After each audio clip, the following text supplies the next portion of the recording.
everyone. Welcome. I know it's close to lunchtime and everyone's probably hungry. We'll keep this conversation short, and instead of a panel, it's more like a conversation. I am Poornima Seetharaman. I am a director of design at Zynga. I've been in the gaming industry for over 17 years now, primarily as a game designer. But I have also been a mentor, a product manager, started my own setup.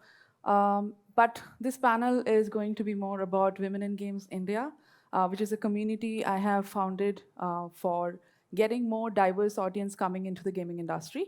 And we thought it might be a fun way to engage and connect with the younger folks, to bring these amazing women who have entered the industry and are making it happen. And it'll be fun to hear from them and understand how they managed to crack this. So before we go into that aspect of it, I would like the panelists to self-introduce themselves, starting with Niyati.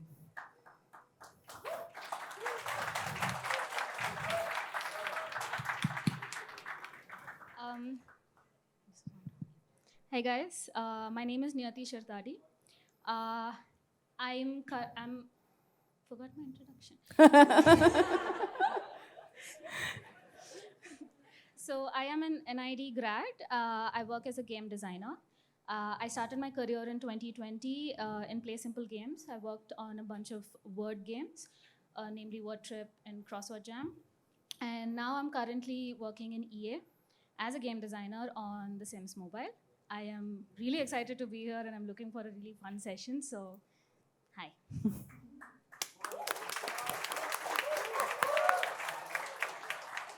Go ahead, Khushboo. Hello, this side Khushboo Gupta. I am a software engineer at Zynga. I have been working on games since 2017, so it's like a couple of good 5 years. And I have worked on 2D, 3D, and augmented reality games. I have published a couple of my games on Play Store. I have given a couple of talks in India, outside India. I have won a couple of competitions also, including Women in Games Global Student Portfolio Awards. And my game was also selected as the best AR game in the student's portfolio, as I graduated last year only, so don't expect too much. And yeah, that was me. Apart from this, I would say I'm more of a doodling person. If you'll see a paper around me, I'll just start doodling stuff and creating fictitious character around me. So yeah, that was me. Thank you. Welcome, Khushboo. Deepanjali, Hello. closer. Yeah. Hello, I'm Deepanjali. I've graduated from CMI University and I work as an associate game designer at Zynga. So I started making games back in 2017 during my first year in college.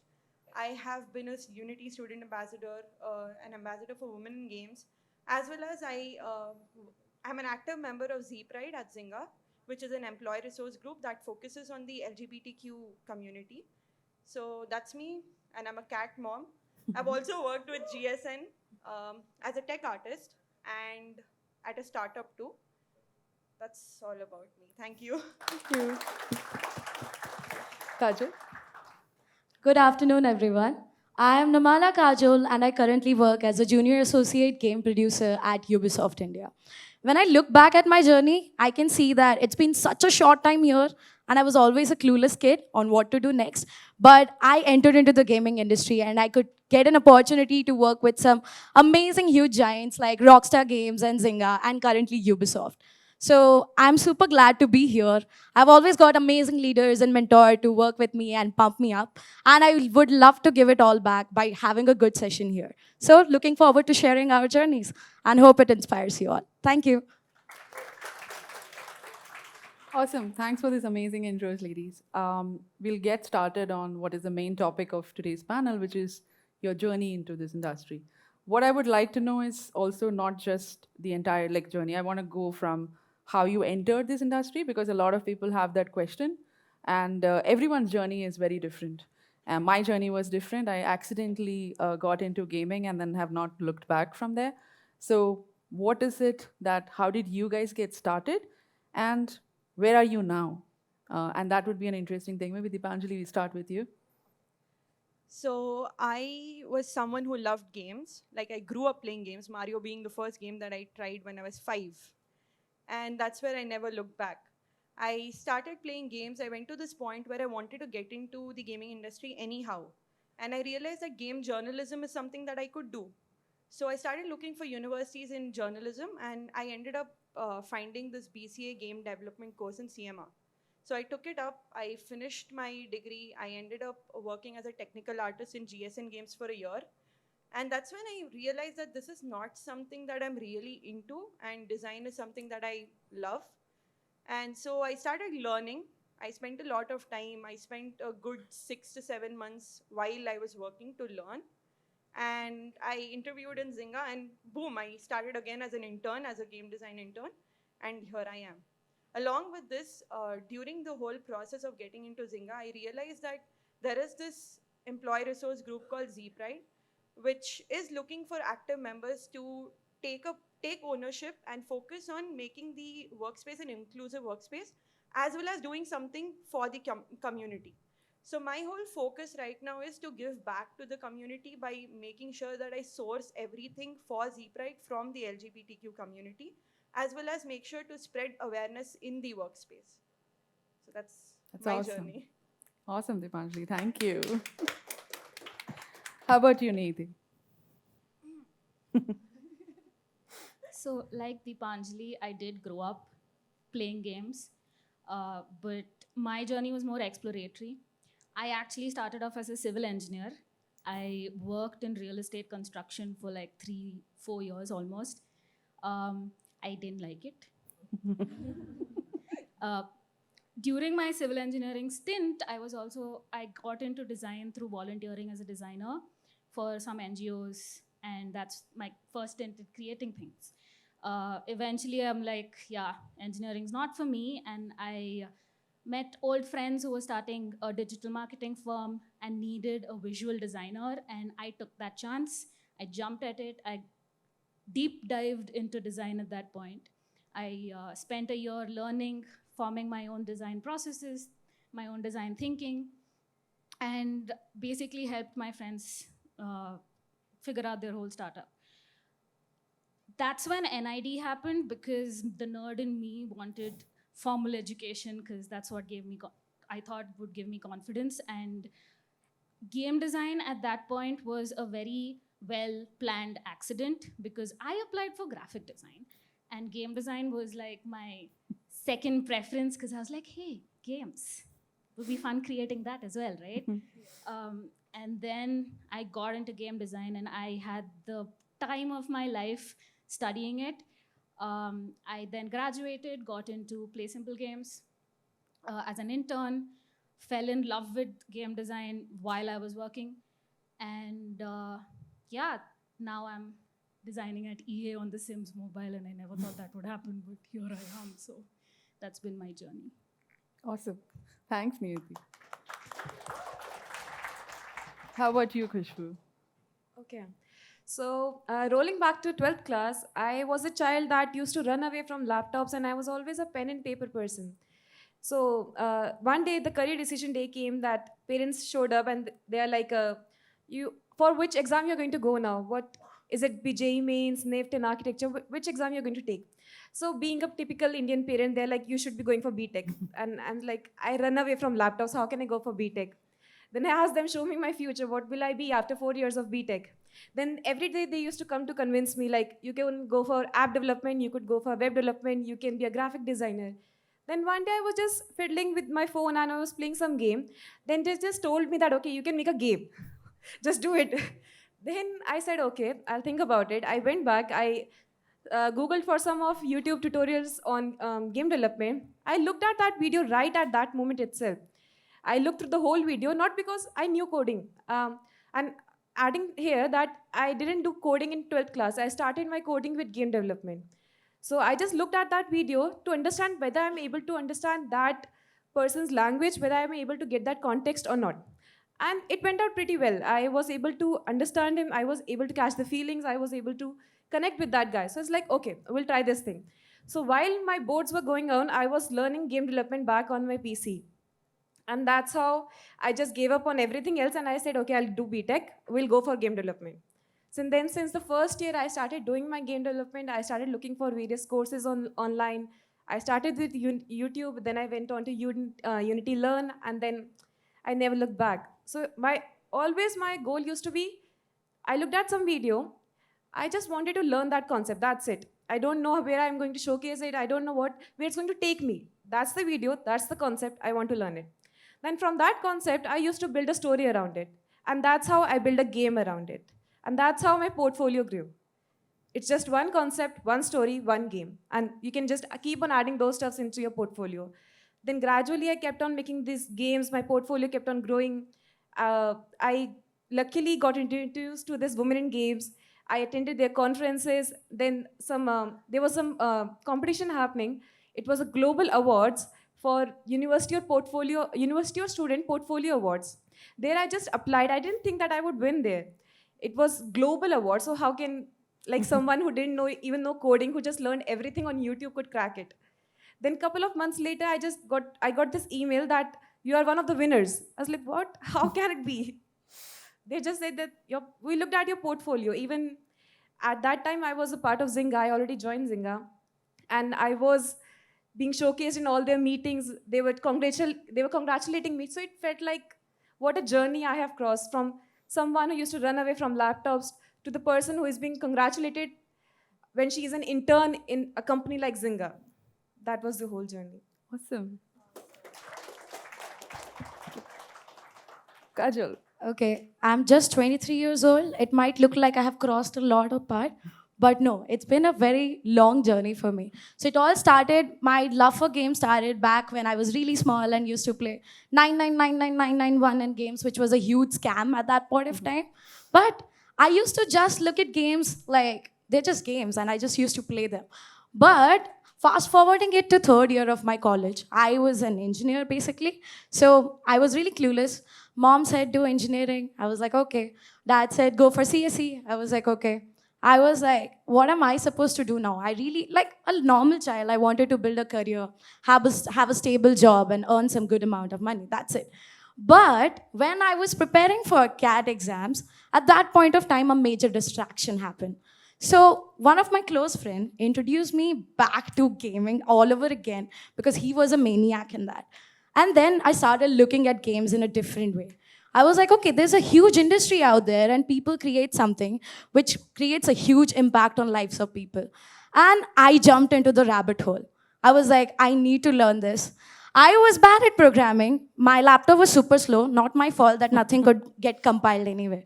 So I was like, I have to enter this industry and I have to learn. Luckily, I saw a post on LinkedIn from Rockstar Games. So that's when I joined them. I had an amazing time there. I worked on GT Trilogy Definitive Edition there. And I could learn a lot of stuff. Luckily, I had good bosses and mentors. I did a little bit of mentorship. And that's when I felt like, I guess, I grew up a little more here. That's when I found a little bit of direction. I wanted to continue doing it again and again and again. I learned a bit about product management there. I learned a little bit of how to improve the quality of games and how to talk to people there. So I want to continue over it and grow. So that's when I thought, okay, let's start learning about game production. There's a whole field out there. I moved on to Zynga after that as a production intern. Luckily, I had Poornima with me. I used to work with her. And I had an amazing team. They were really good. And I learned a lot about game production. It wasn't easy. I got a lot of comments that you can't do it. People can just say that. People are always speak that, yeah, we are going to do this, we are going to do that. But you can't achieve that. Or I've heard comments like, you're a woman, which is why you got selected. But I really wanted to prove them wrong. I was like, if I'm going to be there, I have to make sure I'm worth it and I'm deserving of it. I learned a lot there. I worked on some amazing IPs, and then I worked on Farmville 3, which was a larger game altogether for me. Mobile industry is really huge. It's growing. India has an amazing future for mobile market here. So yeah, kudos to that. After that, I was like, let me expand my horizon into AAA games. I want to create something which is larger as well. So I thought, why not go for Ubisoft India? So among all this, I'm saying it was not as easy as it looks. I had to study a lot, network a lot. And I got a lot of rejections as well. But because I got those rejections, I was like, I'll try it harder. I went for Ubisoft India, and then I worked for Roller Champions, and currently I'm working closely with Singapore, Ubisoft Singapore. I work for Ubisoft Pune. I work on Skull and Bones out there. So, yeah, that's been my journey. And I would say that it's been all the people around me who have inspired me a lot. And I would love to create amazing blockbuster games throughout my life and impact people through that. So, yeah, that's all. Thank you. Awesome.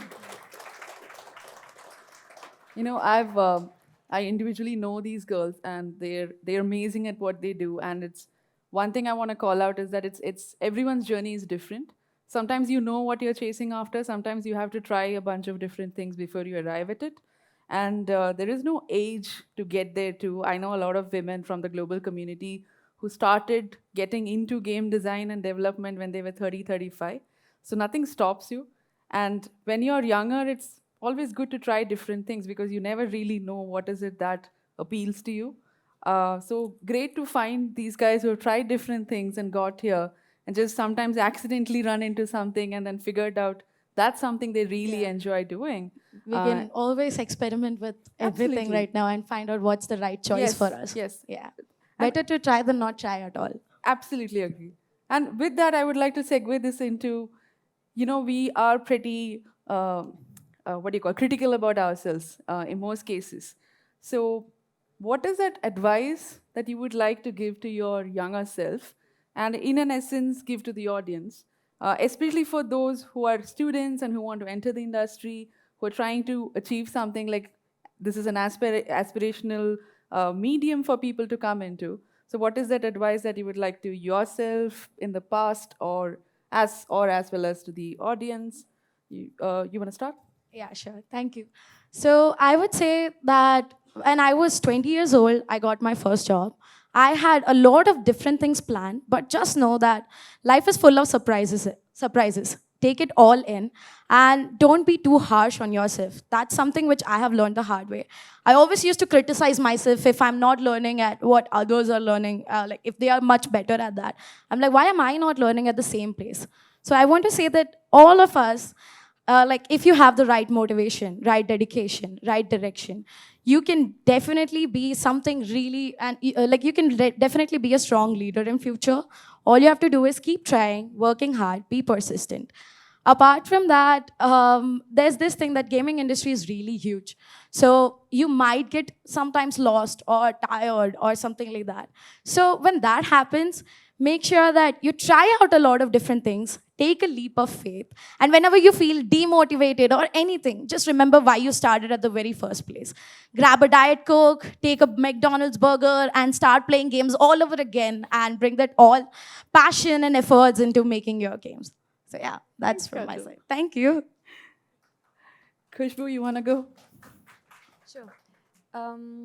So my advice to you, actually, it's a continuation to what Kajol said. So you have to focus on one thing and do it from start to end. Do not try to think that it's not working out. Do not think that I won't be able to do it. Someone is judging your project. It's like cooking something. You don't see that whether it's brownie going to taste good while it's in the making. You can't say that. You have to cook it, whether it's going to burn or not, that's in the end. You can't say it in the middle. That's same with your projects. You have to first see the end, and then you have to decide whether it's working out or not. And if it hasn't worked out, then don't just judge it yourself. Ask it from your friends. Take feedback from other people also. So stick to one thing. Do that thing from start to end, but stick to a small thing. Don't start with a AAA game that I want to build PUBG on the first day of my game development. That's not going to work out. Not on the first day. So start with small things, and if you don't like it at the end, okay, leave it. Move on to a different thing. As Niyati said, as Kajol said, that you can move on to a different stuff and just keep on doing. Do not get demotivated. Do not say that I can't do this.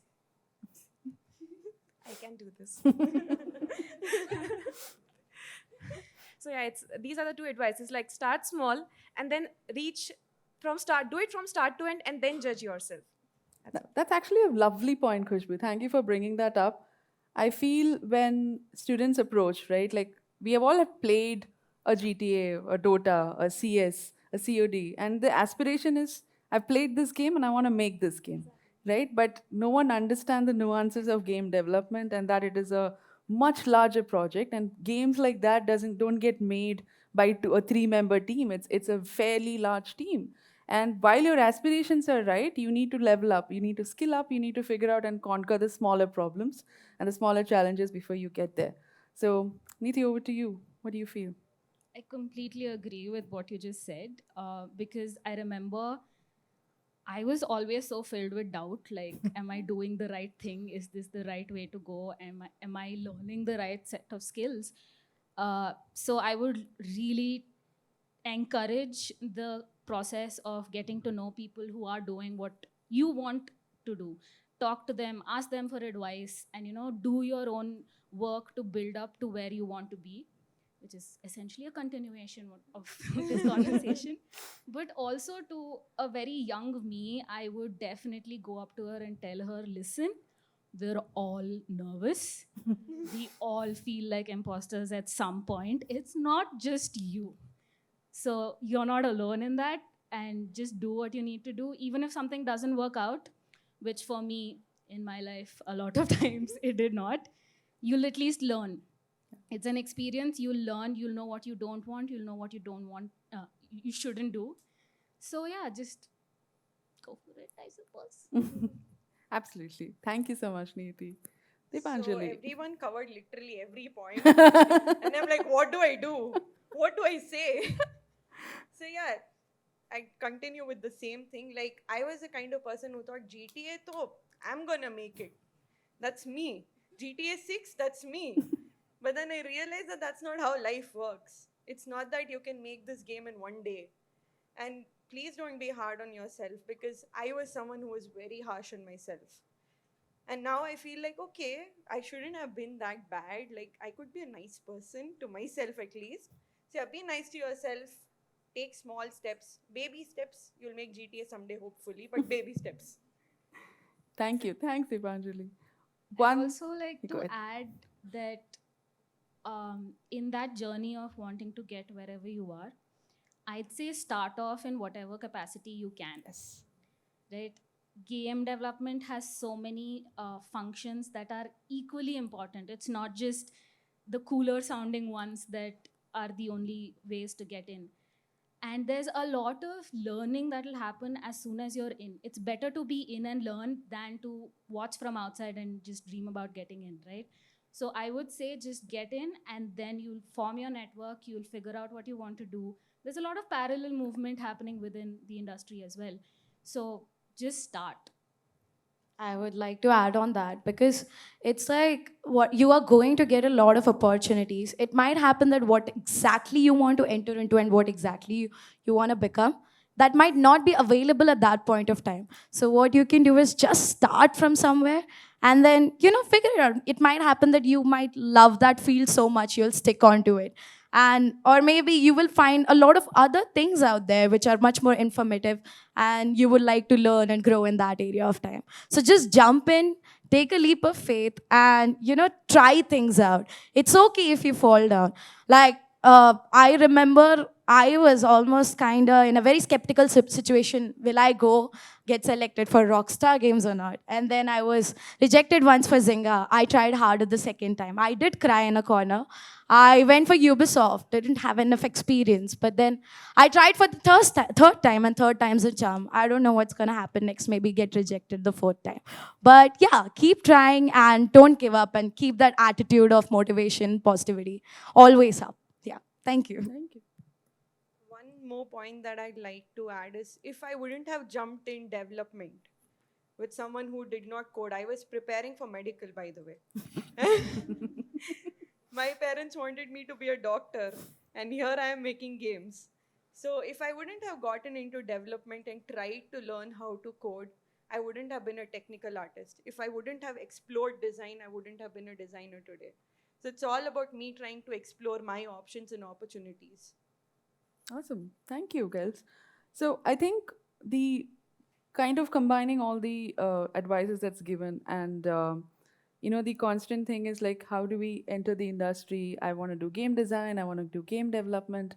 And half the time, one of the things that I've seen from these people is that there's not even a portfolio that's ready. There's aspiration, but the one thing that you need to bring up is today, the gaming industry is a much larger industry. There are a lot more takers, there are a lot more people interested in it. So unless there is a skill set, it doesn't matter your gender, there's no preferences. So you need to make sure you have the right kind of skill set. Ask for mentorship, ask for guidance, but make sure you do your homework. Not everyone is going to sit and spoon feed that to you and bring you into the industry. You have to meet them halfway. In fact, you have to go a little more than halfway because this is not everyone's full-time job, right? So you need to come, you need to approach, you need to ask questions, you need to connect with people. And it's a lovely industry where everyone helps each other out. So I'm really glad that happens. Slightly segueing into women in games, which is what this is. I have often been asked, why do you need women in games separately as a community? Like, why did you start this? While there is a game development community, why do you want to create this smaller group and smaller subset for yourself to make you feel better? That's not the case. There is a difference between equality when we say it and equity. When you have a pool of 100 men and 2 women, how do you differentiate that? You're looking at 102 resources, but there are only 2 women there. And I'm not even getting into the minority genders because they are pretty much non-existent at this point in getting into the diversity aspect of it. A few years ago, we had done this, Women in Games meetup, and we had a lot more women turn up. And the first question I asked them is, we did like a city-wide meetup, and I'd asked them, why are you not turning up for the regular game dev meetup? And they had said, we don't feel welcome there. Now, it's not like any of the men explicitly said you are not welcome there. It's an internal aspect for a lot of women where they feel they're not welcome, they feel they are not good enough because there is an elitism about if you play hardcore AAA titles, that's when you are a true blue gamer, and otherwise you are not. Coming from an industry in India which is largely mobile driven, where almost all your players are casual players and casual gamers, and yet we bring in this elitism. Everyone is doing a startup for the mobile market, but when it comes to gamers, they want to segregate it and call us non-gamers, right? And one of my very early interviews, when I said I play Warcraft 3, they asked me to write down the story of Warcraft 3 just to prove that I did play the game, right? I could walk away from it. What I did is I wrote it, and it was not typing, and I literally had to write it in pen and paper.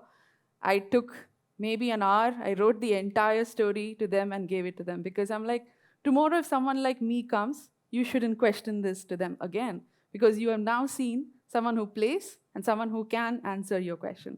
So it is critical why we have this community. And what I also maintain is Women Games India is a foster community. The idea is not to grow this into one large organization of just women. The idea is to get these women here, make them feel safe, make them feel confident, and then let them go back into the game development company while we start getting newer women and minority genders to feel like they have a safe space where they can be confident, train themselves, and be ready for the larger industry. Coming to that, I would like to ask these panelists, where do you see what are the challenges you might have faced, you might have heard, and what is it that we as a community, not just WIGIN, but the entire game development company, where can we improve, what can we do, and what is that we are missing? Starting with you. Sure. So a lot of what you said resonated with me quite a bit, but I personally have had multiple conversations with a lot of my female colleagues where I've realized that a lot of us almost culturally end up lacking confidence because there's a lot of us have been brought up with the be seen, don't be heard sort of thinking. And for me personally, it was a battle because imagine when I left engineering, it was close to a scandal in my family, and I'm the only girl doing this. So it took me a lot to fight against that and actually be like, I'm gonna do what I want to do. And because I've come from one very male-dominated industry, which was the civil engineering field, and I've come to game design, the biggest difference that at least I felt is the presence of WIGIN and the presence of this network where I can fall back and be like, hey, this has been my experience. Is this something I'm overthinking? Is this something I should speak up about? And that has helped me immensely. And I think WIGIN is, for me, at least my perspective, a very central force to how confident I am today. Because Poornima has talked about the foster system. I am her foster. And it really, really helped me. And I would love for WIGIN to be that for a lot of the other women who are currently in the industry and also who want to get into the industry. So I think it's very crucial.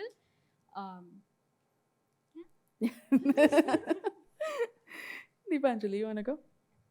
So I come from a college where there were only guys. Like there were just a few girls who were majorly like working towards app development instead of game development. And it was a little difficult to like maneuver through all of that because people, the first question they would ask, you play games? What do you play? Candy Crush? And I'm like, come, let's 1v1. Maybe I could tell you how well do I play. And that's how it started. And we had an assignment where we had to write about a game, the game that we like, just a description sort of thing. And our HOD actually said this. He was like, the girls are not doing anything. And I walk up and I just go, boom, look at this. And he wasn't ready to believe. He went to this point of saying that you're not a girl because you play video games. And I'm like, wow, okay. So that's an experience that I had, and good. It was great that I found WIGIN, I found Poornima and all of these wonderful people here so that I could talk to them. I could tell them that, okay, this is how it has been and this is how it's changing. And Zynga as a whole has great culture when it comes to, like, we have a resource group and everything. So I feel welcomed now. Initially it was scary, but then again, I'm grateful that I ended up in this place with wonderful people. Thanks to them. Thanks, Deepanjali. Kajol? So I would say that I had a mixed kind of experience. So when I started off, I remember that no one in my college basically knew. Like most of the people I know, they didn't know that what is game development, what is this industry about. No one had a lot of exposure to that. So when I started off, I remember a lot of people were like, you just got into it because they need women, basically. And that was really sad because, okay, I get it. Everyone wants to maintain a good, healthy ratio in companies. But then why are you judging someone on the basis of their gender? What if they are better than you? What if they are capable of that?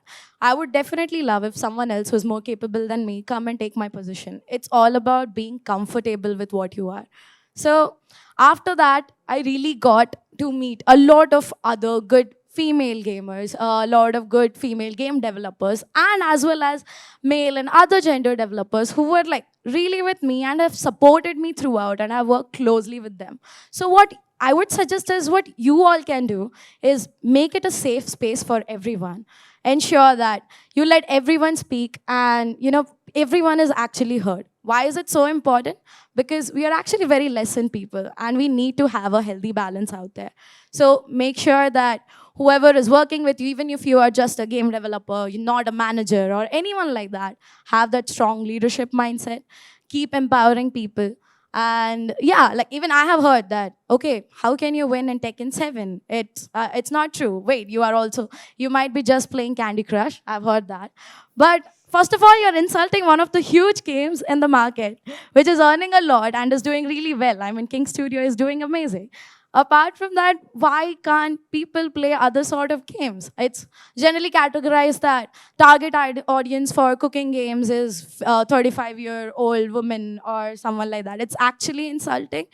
I mean, it's for everyone. Industry is actually inclusive. The games are inclusive. We need to have a lot of diversity here and make it available for everyone. Because it's not just for one community, but it's for all of us. We need to make it as accessible as possible and try to bring people up all the time. Because, if you keep just thinking about yourself, it's actually lonely at the top. So you have to keep moving and keep taking everyone up out there. So one day when you are going to retire, at least there is going to be someone who's going to take your shoes and fill it up. So yeah, thank you. Thanks, Kajol. Khushboo? So yeah, I also had a similar experience where we are called like you're a diverse hire. You are only hired because you're a woman, or you got into this panel because you're a woman in games and you're a woman. So yeah, and we are being treated as like, oh, you are in game development, you must be playing only Candy Crush and all these kind of games. But I know.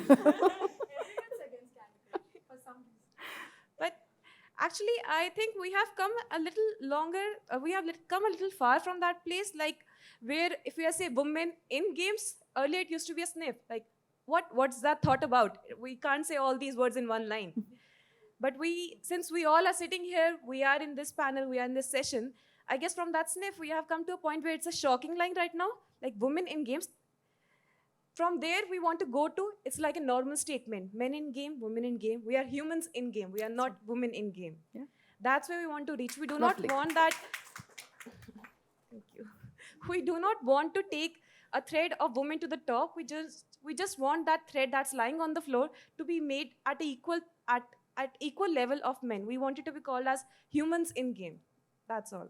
Awesome. Thank you. Thank you so much. I'd really like to add another thing. So this is my personal view that like we have men, like male game designers who have a particular representation of women in the games, like female characters in the games. Yeah. And I feel that this narrative would change when we have more women who would lead these roles or at least be a part of these games. Because we would have better representation of women, we would have better representation of minorities. In this case, there is this one particular game that I love a lot is Destiny 2. You might have heard about it. They do not have male or females as classifications. Instead, they have masculine and feminine, which is a very good approach. And if majority of the games could pick that up, it's a great thing to pick up. And I'm not sure who's the designer, but that was a great initiative. So this was just a plug-in about a good game. That's it. Please do play. Awesome. Thank you. I mean, we could go on, but in the interest of time, we would probably wrap this up. Everyone's welcome to join Women in Games India. It's for women and minority gender. And it's for anyone who's remotely interested in gaming as well. Please hang around, and we will probably do something amazing next year. That's in the works. And thank you. Thank you so much, Kajol, Deepanjali, Niyati, and Khushboo. Thank you for doing this. We had an amazing time. And thank you for coming here and helping us. Thank you. Thank you so much. We had a great time. If anyone have any questions, we can quickly take maybe like a couple. That's it. Yeah, sure.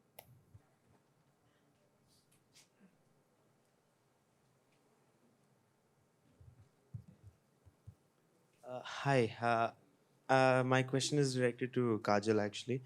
When you were talking about target audiences and how they are specifically like saying these games are for 35-year-old male and females and stuff like that. So my question is like, do you remove like the gender from the equation of the target audience completely, or do you like have like a separate way to judge that? So basically, all of this is really data driven. But my point and my perspective would be that when you actually pull out that data, that what is the target audience, how many people of this space actually play this kind of game, is something which is important to grow your business for mobile games or any games basically. But then what is really wrong is when you hear that, hey, we would actually need someone, like I was recently told that, it would be okay to have someone who is a female designer or someone in our team so that we can have a more better perspective. But why can't males give those ideas too? It's more about, not categorizing and generalizing one gender for one sort of games, but making it completely inclusive and taking ideas and perspectives from a lot of different horizons. So, Okay, I see. Thank you. thank you.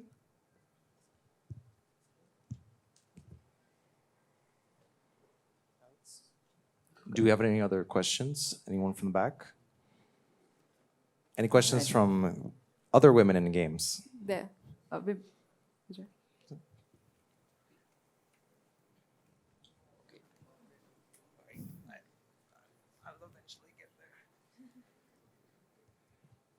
Hello, I'm Priyanka. Thank you for the session.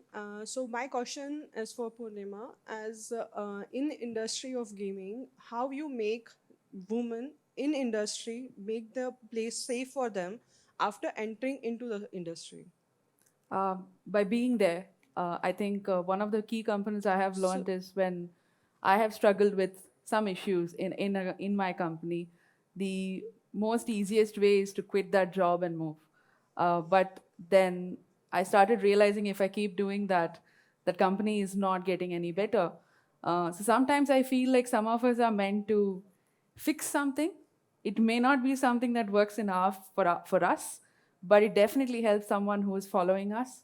And some of us can take that step and some of us cannot, and it's totally fair either way.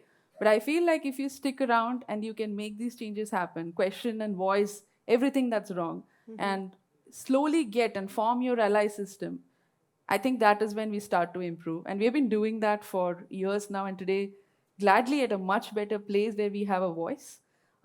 If I look back a decade, I probably did not have that voice myself. I used to be okay with something. If something has been, like if someone else is given a privilege and I'm not given that privilege, I used to be like, fine, it's okay. Now I question it. I'm like, I am just an equal and I need it. So, and I encourage everyone to do that. If you are never going to question it, people will just never do anything for you. Okay, thank you. Thank you.